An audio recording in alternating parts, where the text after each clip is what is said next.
नमस्कार साथियों, बहुत बहुत स्वागत है आपका एम्प्लॉयमेंट्स पॉइंट में। आज हम बात करने वाले हैं इंडियन आर्मी धर्म शिक्षक भर्ती 2021 के बारे में। इंडियन आर्मी ने भर्ती निकाली है रिलीजियस टीचर की, यानी धर्म शिक्षक की। जब आप सेलेक्ट हो जाएंगे इसमें तो आपको जूनियर कमीशन्ड ऑफिसर की पोस्ट दी जाएगी। आपका काम होगा जो भी धार्मिक कार्य होते हैं संबंधित इंडियन आर्मी के जवानों के या फिर अधिकारियों के, वो आपको संपन्न कराने होंगे। चाहे आपका धर्म कोई भी हो, आप अप्लाई कर सकते हैं। आपको अपने धर्म के लिए ही अप्लाई करना होगा। आज आपको इस भर्ती की पूरी जानकारी मिलने वाली है। चलिए शुरू करते हैं। तो साथियों, विज्ञप्ति जारी की है इंडियन आर्मी ने जूनियर कमीशन ऑफिसर के लिए, और ये रिलीजियस टीचर का 91, 92, 93, 94, 95 5 बैच रुके हुए थे। पाँचों बैच की एक साथ भर्ती आपके लिए आ गई है। पहले हम बात करेंगे वैकेंसी के बारे में। वैकेंसी पंडित की आई है 171, और पंडित का मतलब ये नहीं कि आप ब्राह्मण हो तभी आप अप्लाई कर पाएंगे। आप हिंदू हो, किसी भी जाति के, SC, ST, OBC, जनरल, कुछ भी हो, सिर्फ आपके पास योग्यता होनी चाहिए, आप अप्लाई कर सकते हैं। दूसरी वैकेंसी है पंडित गोरखा की। इसके लिए हिंदू गोरखा कैंडिडेट ही अप्लाई कर पाएंगे और कोई अप्लाई नहीं कर पाएगा। ग्रंथी के लिए आप सिख होनी चाहिए और आपके पास निर्धारित योग्यता होनी चाहिए। वहीं मौलवी सुन्नी के लिए आपके पास निर्धारित योग्यता होनी चाहिए। मौलवी शिया जो कि लद्दाख स्काउट में भर्ती होंगे, उसके लिए आपका लद्दाखी मुस्लिम शिया होना अनिवार्य है। पादरी के लिए आप क्रिश्चियन होनी चाहिए और आपके पास निर्धारित योग्यता होनी चाहिए। वही बौद्ध भिक्षु के लिए एक वैकेंसी है और इसके लिए भी आपके पास निर्धारित योग्यता बौद्ध मठ से होनी चाहिए। ये वैकेंसी टेंटेटिव है, बाद में घट या बढ़ भी सकती हैं। तो जो भी वैकेंसी है उसके लिए कास्ट की बाध्यता नहीं है, धर्म की बाध्यता है। जो धर्म का व्यक्ति है वो उसी धर्म के वैकेंसी के लिए अप्लाई करेगा। पंडित की वैकेंसी के लिए कोई भी हिंदू अप्लाई कर सकता है। अब बात कर लेते हैं एलिजिबिलिटी की। सबसे पहले हम बात करेंगे एज लिमिट की। एज लिमिट इसमें काफ़ी रखी गई है, 25 से लेकर 34 साल। काफ़ी एक बड़ा क्राइटेरिया हो जाता है एज के लिए, खासतौर पे जब इंडियन आर्मी की बात हो रही हो। और ये आपकी 1 अक्टूबर 2021 को काउंट की जाएगी, क्योंकि आपकी ट्रेनिंग अक्टूबर 2021 में शुरू हो जाएगी। सीधे शब्दों में कहें तो आपका जन्म 1 अक्टूबर 1987 से लेकर 30 सितंबर 1996 के बीच में हुआ हो। एजुकेशन क्वालिफिकेशन की बात हम कर लेते हैं। तो बेसिक क्वालिफिकेशन है कि आप ग्रेजुएट होने चाहिए, यानी आप ग्रेजुएट होने चाहिए या इसके इक्विवेलेंट होने चाहिए, पहली योग्यता है। इसके अलावा आपके पास अन्य योग्यताएं भी होनी चाहिए। जैसे अगर आप पंडित और पंडित गोरखा के लिए अप्लाई कर रहे हैं तो आप हिंदू कैंडिडेट होने चाहिए, इसके बारे में हम आपको बता चुके हैं। साथ ही आपने आचार्य की उपाधि प्राप्त कर रखी हो संस्कृत में, तो आप हिंदू होने चाहिए, ये तो बेसिक क्वालिफिकेशन है। साथ ही आपने आचार्य कर रखा हो संस्कृत में, या फिर आपने शास्त्री की परीक्षा उत्तीर्ण कर रखी है संस्कृत में और 1 साल का कर्मकांड का डिप्लोमा आपने कर रखा है। तो या तो आपने आचार्य की उपाधि प्राप्त कर रखी है संस्कृत में, या फिर शास्त्री के बाद आपने 1 साल का डिप्लोमा कर रखा है कर्मकांड में। ग्रंथी की बात करें तो ग्रंथी के लिए सिख कैंडिडेट अप्लाई करेंगे और आपके पास ज्ञानी की उपाधि होनी चाहिए पंजाबी में ज्ञानी की उपाधि रखने वाले कैंडिडेट ग्रंथी के लिए अप्लाई कर सकते हैं। मौलवी और मौलवी शिया के लिए आप मुस्लिम होने चाहिए और आपने मौलवी आलिम अरबी में या फिर आदिब आलिम उर्दू में कर रखी हो। तो वो मुस्लिम कैंडिडेट जिन्होंने मौलवी आलिम अरबी में कर रखी है या फिर उर्दू में आदिब आलिम कर रखी है, वो अप्लाई कर सकते हैं। मैं आपको फिर बता दूं, स्नातक योग्यता आपके पास होनी चाहिए।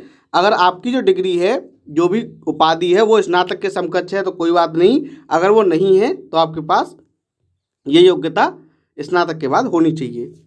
पादरी की बात करें तो वो कोई पर्सन जिसने प्रीस्टहुड प्राप्त कर रखा है किसी अथॉरिटी से और अप्रूव्ड लिस्ट में है लोकल बिशप की में, वो अप्लाई कर सकता है। बात कर लेते हैं बौद्ध भिक्षु की।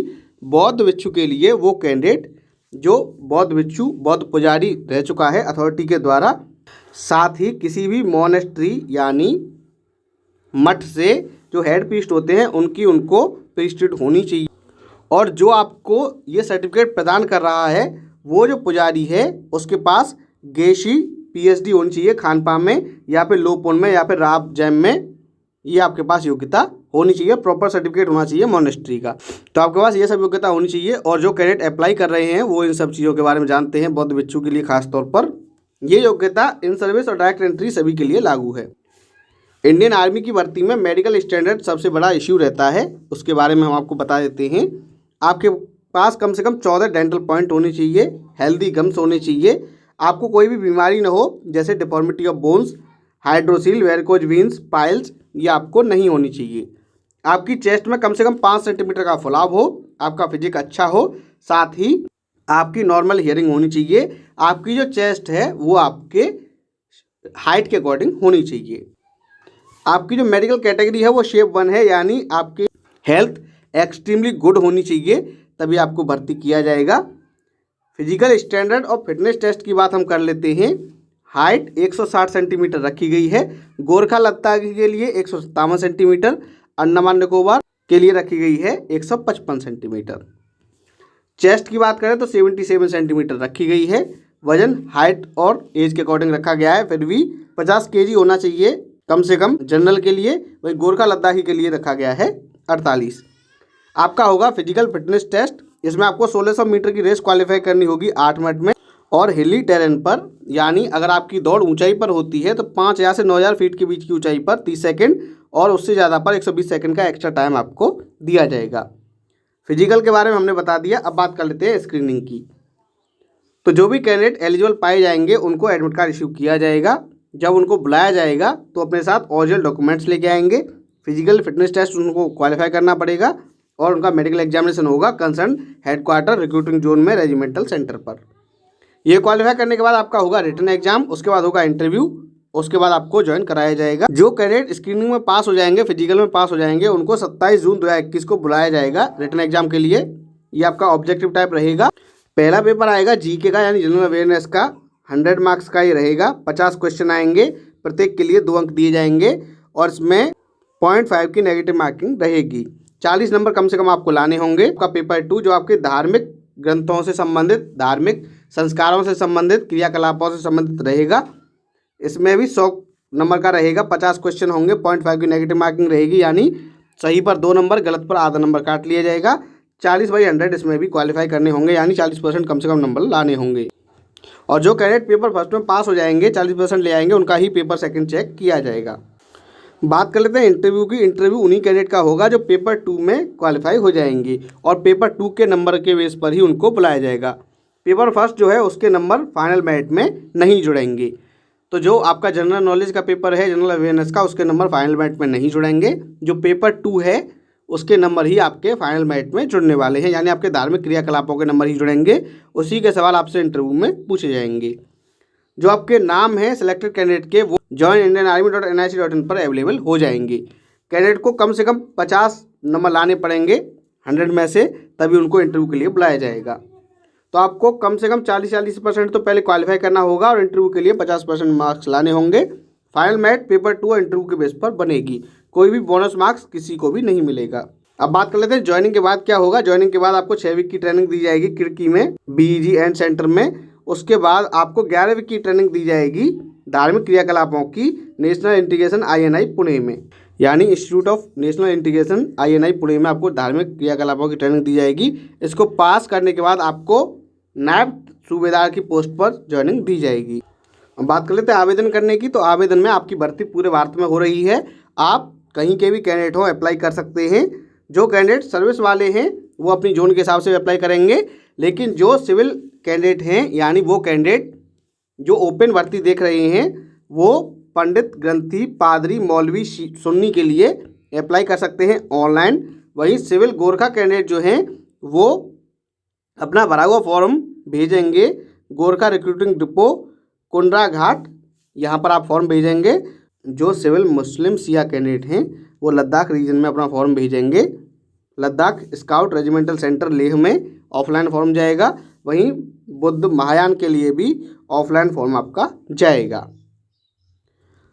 तो वो कैंडिडेट जो पंडित के लिए, ग्रंथी के लिए, पादरी के लिए, मौलवी, सुन्नी के लिए अप्लाई करना चाहते हैं वो ऑनलाइन अप्लाई करेंगे। बाकी सभी लोग ऑफलाइन अप्लाई करेंगे। एड्रेस हम बता चुके हैं, साथ ही आप नोटिफिकेशन डाउनलोड कर लेना, उसमें एड्रेस आपको आराम से मिल जाएगा। और जो कैंडिडेट ऑनलाइन अप्लाई करना चाहते हैं वो जॉइन इंडियन आर्मी की वेबसाइट पे जाएंगे, वहाँ से JCO OR रिक्रूटमेंट पे जाके चेक एलिजिबिलिटी पे क्लिक करेंगे। वहाँ से आप अपना रजिस्ट्रेशन करके फॉर्म भर लेंगे। फॉर्म भरने के बाद उसका प्रिंट आउट निकलवा के अपने पास सुरक्षित रख लें। हम आपको ऑफलाइन जो फॉर्म भर रहे हैं उनका फॉर्म भी दिखा देते हैं। ऐसा आपका फॉर्म होगा जिसमें आपका पर्सनल डाटा भरा जाएगा, नाम, फादर्स नेम, परमानेंट एड्रेस भी आपका भरा जाएगा, फ़ोटो भी चिपकाया जाएगा, ये सब आपकी डिटेल भरी जाएंगी और ये आपको वीडियो के डिस्क्रिप्शन में मिल जाएगा। आप वहाँ से ये फॉर्म डाउनलोड कर सकते हैं। नोटिफिकेशन डाउनलोड कर लेना, उसी में आपको फॉर्म भी मिल जाएगा और कहाँ आपको भेजना है उसके बारे में हम बता चुके हैं। साथ ही आप नोटिफिकेशन में एड्रेस दिया गया है, आप वो एड्रेस देख सकते हैं। और जब आप रैली के स्थान पर आएंगे यानी स्क्रीनिंग के टाइम पे आएंगे तो अपने सारे डॉक्यूमेंट्स लेके आएंगे, कैरेक्टर सर्टिफिकेट, डोमिसाइल सर्टिफिकेट, इसके अलावा 10th का सर्टिफिकेट, ओरिजिनल सभी सर्टिफिकेट आप लेके आएंगे। अब बात कर लेते हैं महत्वपूर्ण दिनांक की। तो ऑनलाइन फॉर्म की स्टार्टिंग डेट है 11 जनवरी, लास्ट डेट है 9 फरवरी। आप 11 जनवरी से लेकर 9 फरवरी तक ऑनलाइन अप्लाई कर सकते हैं। और इस भर्ती के बारे में ज़्यादा जानकारी चाहिए तो आप हमें कमेंट बॉक्स में पूछ सकते हैं। साथियों, मैं उम्मीद है वीडियो आपको पसंद आया होगा। इस वीडियो को लाइक कीजिए, शेयर कीजिए और अगर आप नए हैं हमारे चैनल पर तो हमारे चैनल को सब्सक्राइब कर लीजिए, क्योंकि यहाँ मिलती है सही जानकारी को सरल भाषा में। धन्यवाद।